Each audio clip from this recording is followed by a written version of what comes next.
नमस्कार दोस्तों and welcome back to my channel जहां आपको मिलता है सिर्फ और सिर्फ एंटरटेनमेंट। और आज मैं लाया हूँ मून नाइट का 20th इशू। तो यार वीडियो पे नए हो तो वीडियो को लाइक कर देना और चैनल को सब्सक्राइब कर देना। और साथ ही मेरे चैनल पर ज्वाइन बटन स्टार्ट हो गया है तो आप वहां से भी ज्वाइन कर सकते हो। और उसी के साथ अब आप मुझसे व्हाट्सएप पर भी जुड़ सकते हो जिसका लिंक मैं आपको डिस्क्रिप्शन में दे दूंगा। तो यार पिछले इशू में आपने देखा कि ज़ोडिएक पर ध्यान रखने के लिए मून नाइट ने एक डॉक्टर को भेजा था, लेकिन ज़ोडिएक तुरंत समझ जाता है कि उसे मून नाइट ने भेजा है और फिर वो उसे कुछ सवाल करता है। तो अब आगे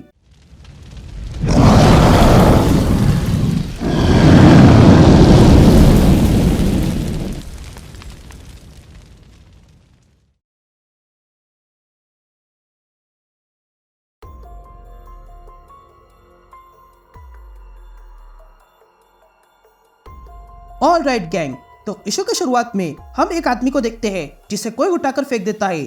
तभी वो आदमी उस हमलावरों से कहता है कि मुझे बताओ कि तुम लोगों को किसने भेजा है, क्या वो स्क्रल है या फिर ड्रैगन टोंग। तभी हमें वो हमलावर दिखा देते हैं जो इस आदमी से कहते हैं कि तुम्हारा आज मरना निर्धारित हो गया है क्योंकि वॉइस यही चाहता है, द गोस्ट इन टेलीफोन। यह कहते ही वे हमलावर उस आदमी को गोली से भून देते हैं। या हम मून नाइट को देखते हैं जिसे इस आदमी के बारे में पता चलता है।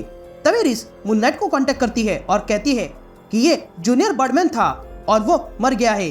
तभी हम देखते हैं कि उन हमलावरों की लिस्ट में ये बर्डमैन पहला नहीं था बल्कि इससे पहले कई सारे लोग मारे गए हैं। तभी ये देखकर मून नाइट तुरंत ढूंढने निकलता है और रिस से पूछता है कि अब अगला कौन है, जिस पर रिस मून नाइट से कहती है शांत हो जाओ, वो चाहते हैं कि तुम पैनिक रहो, ये सारे लोग तुम्हारे लिए काम करते हैं ना। जिस पर मून नाइट कहता है हाँ, ये सारे लोग जो अब तक मरे हैं वो मेरे शैडो कैबिनेट के थे, ये लोग मेरे एजेंट्स और इन्फॉर्मेंट्स थे। जिस पर रिस पूछती है कि अगर ऐसा है तो फिर ये मरे कैसे। जिस पर मून नाइट कहता है कि कुछ टाइम पहले मैं मर गया था इसलिए वे लोग अपने अपने रास्ते चले गए, लेकिन अब कोई तो है जो इन्हें ढूंढ के मार रहा है, वो भी मेरे कारण।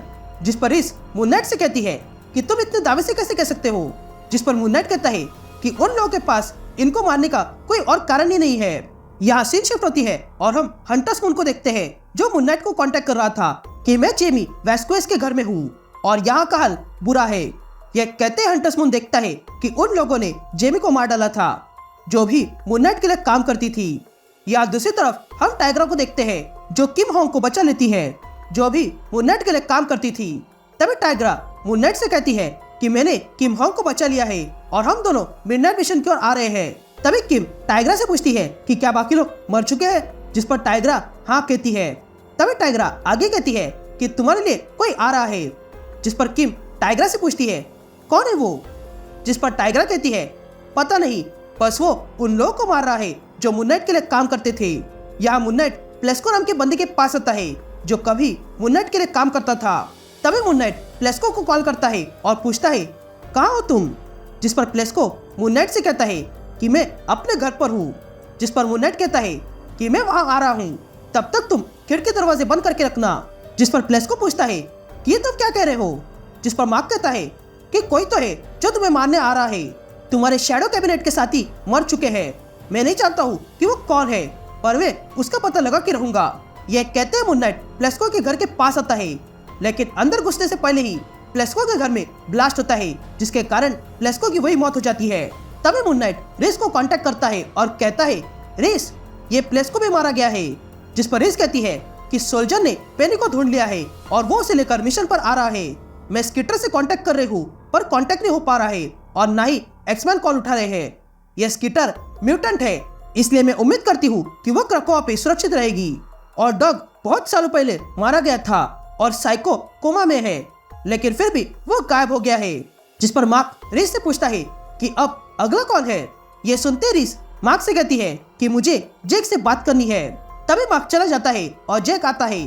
तभी रिस जेक से कहती है जेक, तुम्हें वो शैडो कैबिनेट के मेंबर का एड्रेस याद है जो मार्क ने मुझे दिया था। जिस पर जेक हाँ कहता है।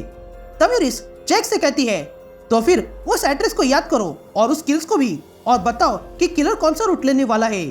तभी सुनने के बाद जेक उन सारे मेंबर्स को देखने लगता है जो अब तक मर चुके हैं और उन सारों को भी जो अब तक जिंदा है, और तब जेक इन सब के जरिए उन किलर्स का रूट बताता है।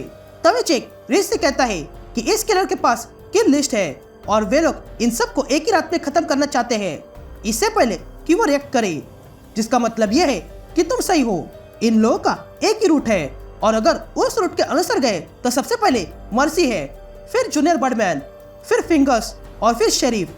ये सब मारे जा चुके हैं, लेकिन इस रूट से गए तो अगला शिकार प्लेस्को नहीं था, पर फिर भी वो मारा गया। जिस पर रिच कहती है कि हाँ, वो इसलिए क्योंकि एक रात में उस तक पहुंचना उनके लिए आसान नहीं था, इसलिए उन लोगों ने उसके घर को ही उड़ा दिया। जिस पर जैक कहता है हाँ, तुम सही हो, यानी कि अब वे लोग स्काउट की ओर बढ़ेंगे। तभी रिच कहती है कि स्काउट तो यहाँ पर है। जिस पर जैक कहता है ठीक है, मैं तुमसे बाद में बात करता हूँ, अब मार्क को बाहर आने दो। या हमें वो दो किलर्स दिखाई देते हैं जो अपने नए शिकार को मारने जा रहे थे।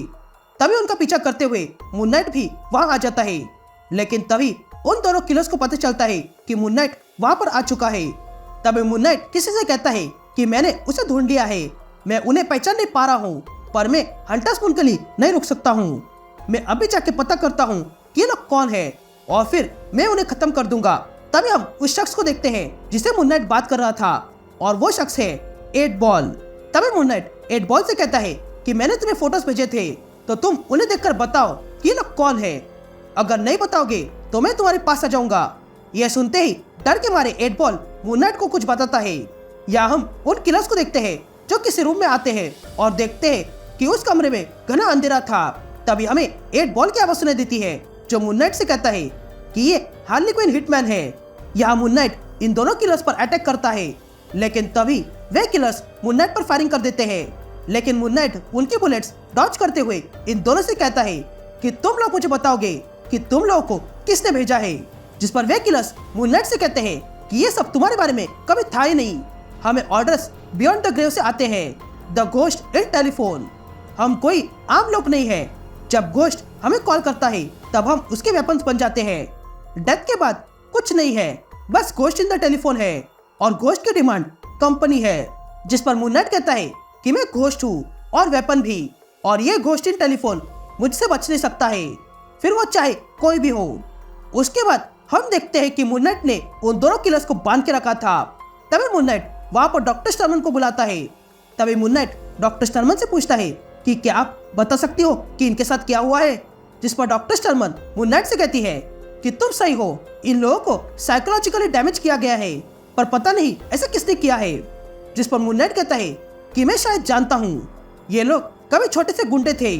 तभी डॉक्टर स्टर्मन मून नाइट से कहती है कि तुम्हें इन दोनों को पुलिस के हवाले करना होगा।